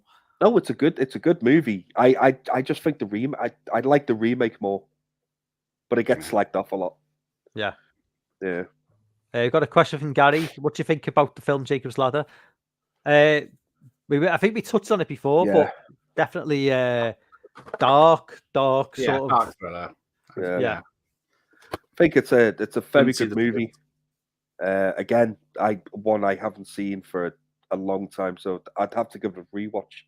But it was good. I enjoyed it. Well, enjoy it's probably not the right word, but it's a good movie. Goes in well with the double bill of Howard the Duck and Jacob's Ladder. Howard the Duck and Flash Gordon to round off the night. I mean, that was Tim Robbins, one of his first. Yes. Like, well, I mean, Yeah, I'm he's trying to in think Howard the Duck. I'm trying to think what he. Bull Durham. Yeah. This is 1990. Jake Class is 1990. So what did he do before that in terms of like? Well, we just mentioned it. Howard the Duck. He's in that. But is that what made him like in terms of like what got him like box office in terms of like, you know? I'll tell you what. Let's look Green it up. Fan. No, where is he? Hang on. Because Tim Robbins was quite a big deal in the early 90s, wasn't he? You know. Oh like, yeah. Yeah. Tim Robbins. There we go. So, of course, he's in Top Gun. is he? Oh yeah, he is. You've barely seen Eric the Viking, Cadillac Man. Yeah, then Oh God, that's awful. Jacob's Ladder. So yeah, he was mostly known. Yeah, Bull Durham in '88. Tapeheads is another weird comedy. But yeah, he was mostly known as It's in Toy Soldiers in '84. Oh, Yeah. 84. Yeah, it's a different one. Oh, I was thinking of the one from 91, is it? Yeah, it's right. See, I told you that Yeah. 91's a good action. And obviously, yeah, Shawshank Redemption in '94.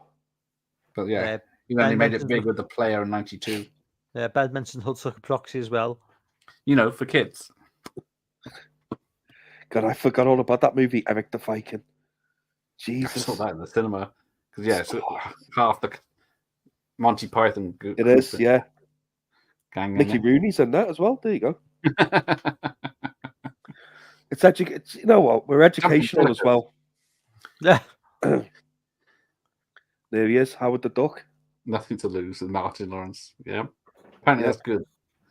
It's all right. It's all right. It's all right. See, I'll mention my underappreciated movie, a movie from 2011. Mike Flanagan's debut, Absentia. Ooh, I don't know if anybody's seen it. It's only cost $70,000 to make. Probably made fuck all back. But like Mike Flanagan's not put a foot wrong since. I mean, this is one of his best films in my opinion. My dog's fucking barking like annoying. Shut up. Oh, it's a Terminator coming. Bless you. Yeah, so yeah, $70,000 movie. Filmed it in LA. Kind of supernatural elements to it. I don't really want. If you've not seen the movie, I don't really want to go into too much detail because it's kind of like one of those movies where the less you know, the better. But very, very creepy, very, very low budget. Does a great job of making shots in broad daylight seem like really, really sort of like really, really creepy and weird. And it's LA as well, so it's kind of like big city as well. It's not like this is not like some like middle of nowhere. It's like I think it's like it's actually Pasadena, so it's not a million miles away from where they filmed Halloween.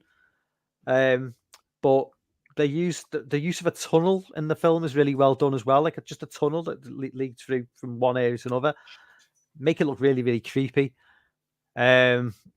Yeah, he went on to do Oculus a year or two later, and then he's just gone. Obviously, he's just gone. I mean, the guy's not put a foot wrong. Everything he's done has been like just pretty solid, yeah, solid or really, really good. But this is his debut movie, and I guess it cost fuck all to make, but really, really good film. And like I say, don't really want to say too much about it because it's one of those movies. The less you know, the better going in. But definitely check out Absentia from 2011. He wants to take on the Elm Street franchise as well. I remember reading like an interview that he did, and he said he's got an idea of what he wants to do if they will let him do it. And I would happily have Mike Flanagan do a Nightmare on Elm Street movie. Yeah, I mean, good luck with it. I mean, it's just, I mean, I don't think there's just too much baggage with that franchise now. I mean, you've got to. The biggest problem you face is getting a new Freddy, and Robert Englund. Yeah, you can do it. You can do it, but Robert Englund is so like ingrained in that franchise that it's difficult to like, I get it, but it's not like Jason or Michael where you just put a mask on some big fella and make them walk around.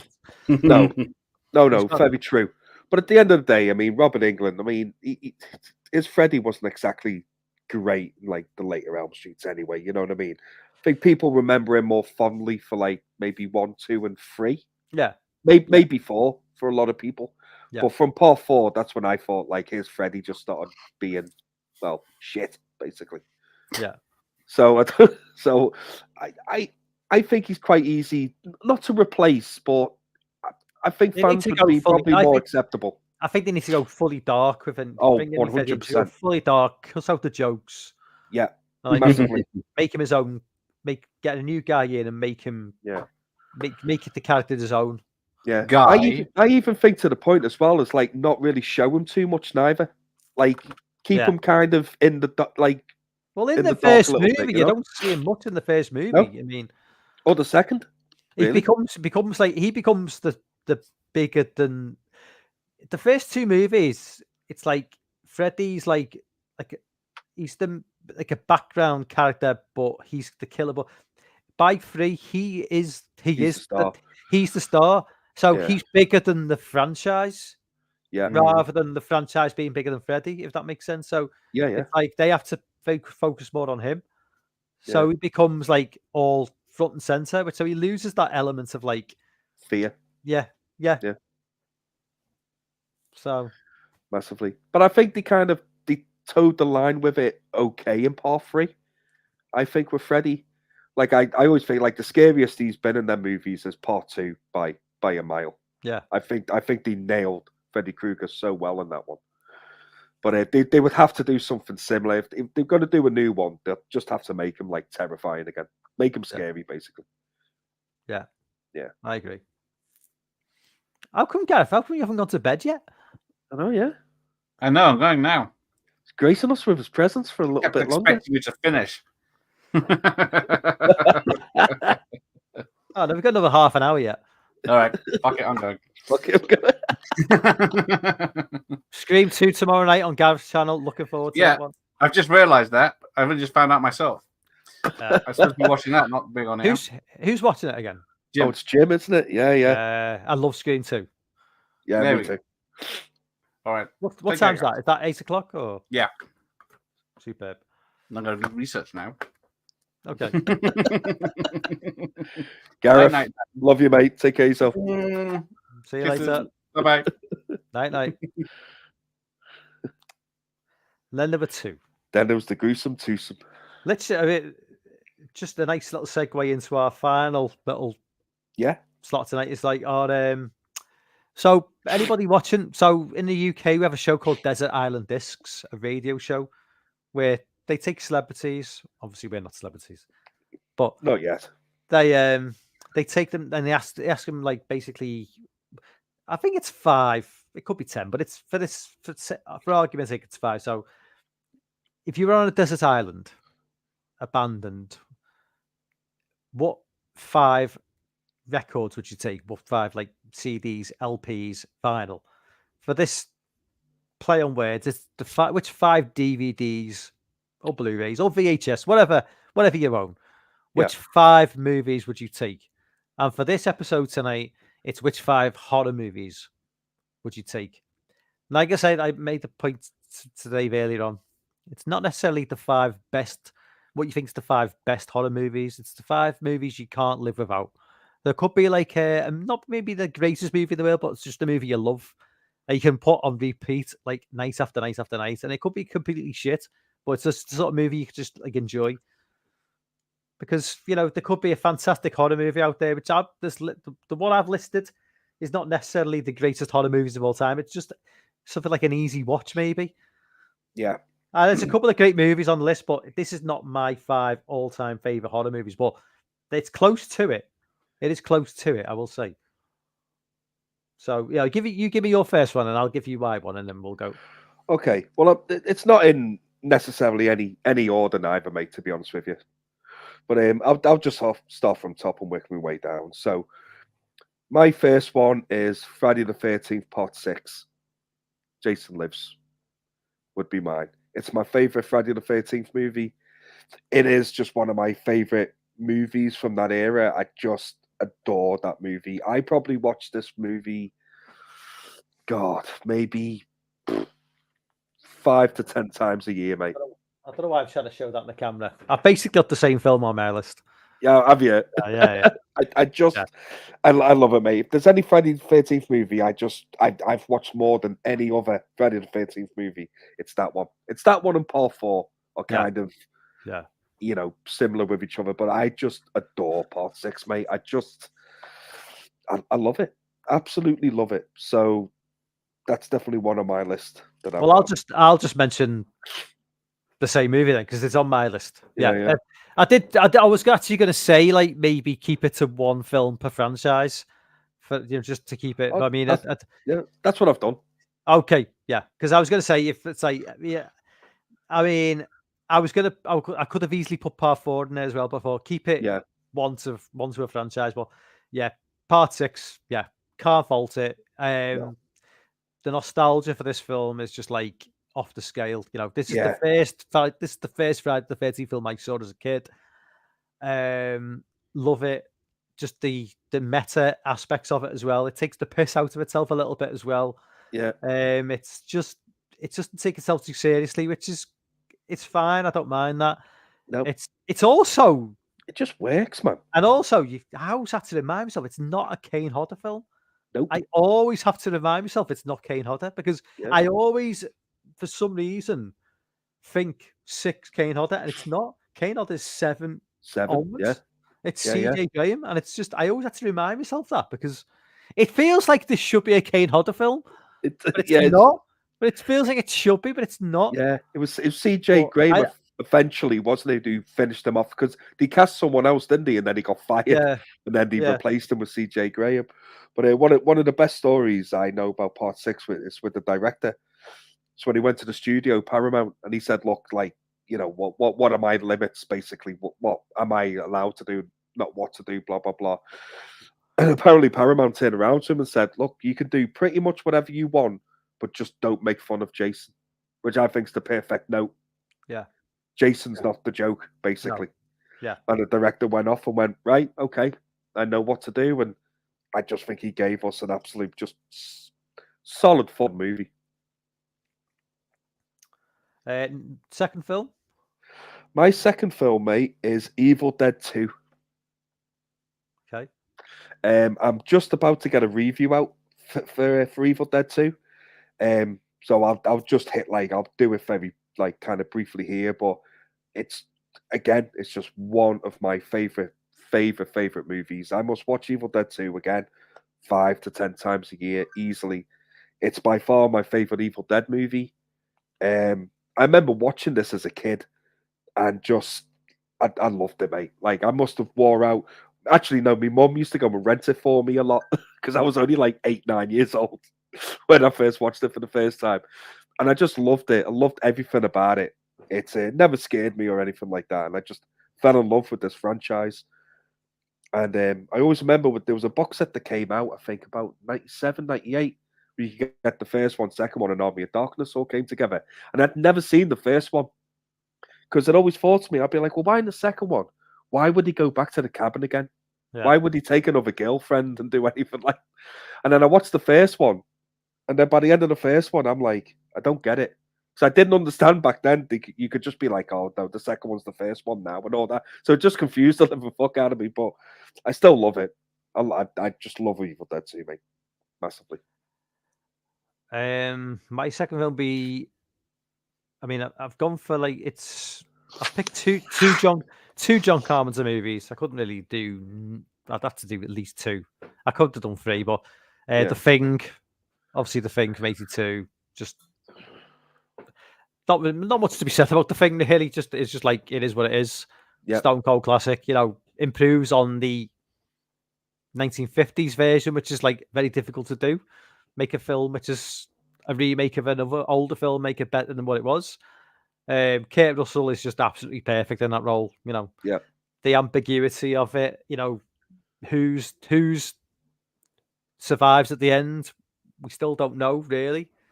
I think people have got their theories, and a lot of people seem to say it's Kurt Russell, and you know, it's nobody really seems to know. Just the fact that you know. An all-male cast as well, which is quite unusual for like a film as well. And, you know, you certainly couldn't have that nowadays. No. You know, and that plays into it as well because you've kind of got like a bunch of guys together, and there's kind of no female role to kind of bounce off. So it kind of adds to the sort of like isolation because they're just like a bunch of like straight fellas together, and it increases the sort of like hostility as well because you know there's not really any. It's almost like being in a prison.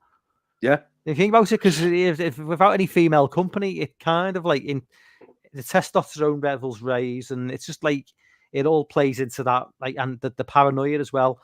I mean, I just think the thing is, it's not Carpenter's greatest movie, in my opinion, but I think a lot of people would probably say it is, and I totally understand that argument. But you know, I mean, it's in terms from if that was most directors, that would be their greatest achievements. But because it's John Carpenter, I think there's one movie which just, you know, slightly above that. But you know, I think people know what that will be. But Halloween, by any chance? Dan, just before we carry on, Dan, shout out. Chris Duckham. Ben mentions. I've not really followed this about this, but are you going to talk about Chris Stuckman not wanting to bash Madam Web? Now, I've not really followed this. I know Chris Stuckman is. He's like one of the biggest like movie reviews on YouTube, and Madam Web is like complete dog shit. Now, what is there a reason why Chris Stuckman is not? Because I've not really followed this story. Okay, I think it probably what it boils down to is that he's directed a horror movie himself, hasn't he? Over the last Dan's saying Stuckman's owned by the studios, which would make sense, right? So I think he's got a horror movie coming out this year at some point. That's what he's been making one over the last couple of years. Anyway. I know he's so he's playing safe, is he? And I think he did say, like, he did bring out a video saying like he was going to kind of stay away from. So basically, the films he was reviewing, you'd already know that he liked them. Basically, you know, that's he didn't want to start bashing other filmmakers or directors or movies because he's trying to get into that industry himself. Yeah, that's what the comments are saying. Basically, he's a shill. Basically now. Yeah, and I kind of understand what he's saying because he's trying to get into that industry as a director, writer director himself. So I get it. But he's losing all credibility as a reviewer, though. Yeah. Because like, if you're not going to get an honest, you're not going to get a fucking honest response from, are you? No. If this guy is like, you know, if he's in that world now, he's not in our world anymore. Yeah.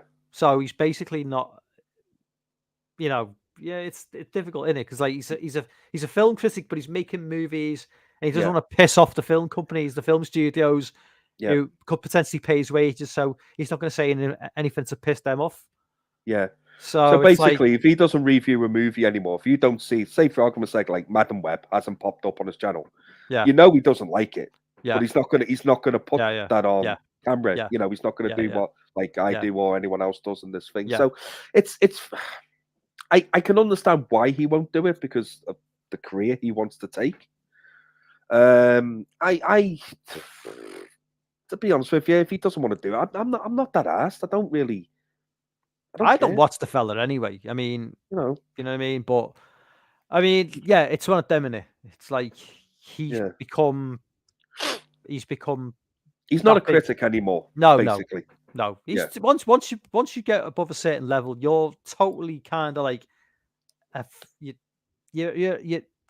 your credibility is going to be questioned because people are going to be saying, well, and it's like, you know, even if you're not at his level, it's like if you get to a certain level, like a few notches below him, sponsorships start coming in for your YouTube channel, and people go, well, we like, you know, we want to sponsor you, but we don't really like certain opinions you've got. So So it's like, you know, if you can just like hold back on some things you're saying, and we'll. You know what I mean? So it's kind of like, whereas like if you're at like our level, we can just say whatever we want, which is like, it'd be nice to get the paycheck, but I can just say Chris Stuckman's a fucking stupid twat who sold out. You know what I mean? So I can say what the fuck I want. Nobody's paying me. So Madam Web, I've never seen the movie. Madam Web is probably just the biggest piece of shit that's ever existed, which apparently it is. Oh, apparently it's awful. Yeah. So Madam Web is fucking dog shit. Okay, cancel me. So there we go. Anyway, that's we spoke about it. So we spoke about it. I don't care either way. Basically. Yeah. But I understand how it pisses people off. Like I completely get it. Was it my turn or your turn? Well, you go and then I'll go anyway.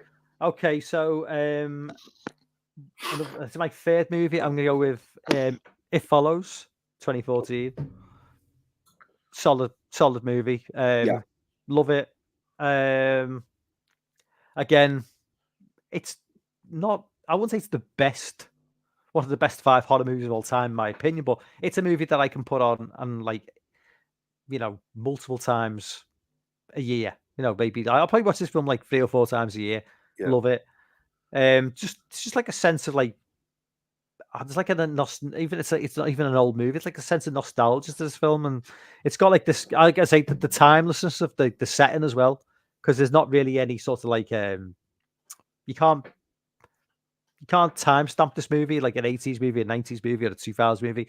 It just exists in its own little universe, with the characters, and just, I mean, it's got massive Halloween vibes as well with some of the scenes. Yes, it does. Certainly with the classroom, and just some of. I mean, obviously, you mentioned the jump scares. Obviously, the guy coming through the door, the scene on the beach. Just the fact that the characters are so like warm and like not knobs and dicks, and they're just like all nice people, which is like kind of unusual for a horror movie where you usually get like dickish characters who are just like utterly unlikable. In this movie, like kind of all like nice people, which is kind of unusual. Yeah. It's strange For a horror movie. It's not like the jocks and the nerds and the sluts, and it's just like there's a girl who's a threat, and she's got a good bunch of friends around it who stick around it and like do what's right by her, which is kind of like unusual for a horror movie. Yeah. No, I agree with you. I really enjoyed that film. So it's one I've only ever watched it like a couple of times though. Like when it came out, I think I need to kind of revisit it, especially with the sequel coming out. I don't know whether it's this year. I think it's next year actually. Yeah, I'm not looking forward to that. I mean, But it's the same guy that wrote and directed the first one, so I've got a bit of kind of hope for it. So he obviously must have a good idea where he wants to go with it. And it's going to be a 10-year. It's not like he's rushed out a release. It's exactly. It's been 10 years since the first movie, so yeah, hopefully, I'm with you. So my third one is House from 1986. Just for pure nostalgic reasons, mate. I used to love this movie as a kid. I still do love it. I don't think I could live without that movie. Like I have it, I've got it on DVD and I've got it like on Blu-ray up there somewhere as well. So I've got like two different versions on it, but 2 formats and stuff. And just pure nostalgic reasons for me. It's the first film I ever reviewed for my channel as well. Was House. Nice. And yeah, man, I adore that movie so much. And that's another one that I will happily put on 5, 6, 7, 8 times a year. That's the thing. They're not necessarily the greatest movies of all time. It's just movies you can watch over and over again. No, exactly. I was going to mention Hot Fuzz, but I didn't include it because I thought it was more comedy than horror. But yeah, I can watch that because that movie is always on terrestrial TV. Yeah, like it's on ITV2 like every like few months. I will watch it over. I've seen that film. It's a bit like Terminator 2. I've seen that and Terminator 2 because they're always on normal TV. I will just watch them. I'll just watch them because it takes an effort to actually go and find the film and put it in a DVD player or Blu-ray player. Oh yeah, it's like you very rarely do I actually make the effort to do that. It's just. But if it drops just on normal TV, I will just sit there and I'll watch it again and again and again. And Hot Fuzz, Terminator 2, they're constantly on normal TV. Oh yeah. So for that reason, Terminator 2, I've probably seen about 70 times now. Oh yeah, so many times. And Hot Fuzz I've probably seen 30, 35 times. Same with like Shaun of the Dead. That's always on as well. Like exactly. I just watch them, just continuously watch them over and over again. Yeah. But House for me, man. I just loved loved the score in it. I love William Catt, who's the lead in it and stuff, when he's trying to find his son in the house and just all the haunted happenings. I like the creatures and certain things that happen in that. It's just a pure nostalgic movie for me. I absolutely love it. Love it. One slightly not like out of left field, but I thought I'd mention a more modern movie, which is kind of like just taken on. I've really started to really take on board in the last few years is Hellfest. I know Lorne, it's a massive. I mean, I think Lorne puts it in his top 10 horror films of all time. Yeah. I just love like that sort of like setting for that film. I just love it. And I know other movies have done it, and I know people mention oh my god, the movie from '81, which is very similar, but I don't think is nearly as good. From 81. Yeah, fun. Oh my god, it's set Funhouse. Funhouse. Yeah, Funhouse. Is that it? Yeah. I think this film is way better than Funhouse. And I know a lot of people love Funhouse, and I should love that film, but I don't like that film. But Hellfest, I just think is fantastic. Hellfest is good. I love it. I mean, yeah, it's really good. It's just such a and the final scene is fantastic. The premise is like the guy, the mask he wears happens to be worn by multiple members of the park as well, is really well done. The fact that you can like hide in plain sight, because of the nature of the mask he's wearing as well. So it's like, you're never quite sure, who he is, who they are. It's like you could just be right in front of you. It's not the guy. He could be like watching you from like 20 feet away, be the guy, but there's like 5 other guys with the same mask on. And obviously the setting is meant to induce fear into people. So the setting is like, well, we don't know. Is this part of the ride, part of the ride, part of the park, or is this just someone taking it too far? So everything just works perfectly. A bit like Haunt, if you've seen Haunt. Play on the same phase, but I think this is a better movie than Haunt. I do love Haunt. I agree. I love Haunt as well, but I think this is a slightly better film. But Hellfest 2018, and it's like the final scene, just like icing on the cake. Oh, it's I was going to say to you about like that final scene just blew me away when I watched it. It's just so subtle and just like he's just a normal person. Sorry for ruining it, but yeah, just fucking fantastic. Hellfest is absolutely fantastic. I agree with you. So what have I got for my next one here? So next one. So this will come as no surprise if anyone's like watched my channel for a while. So my next one would be Vamp from 1986. I feel like I'm the only person in the world that truly loves this movie. Everyone else that's watched it either doesn't like it or just thinks it's all right.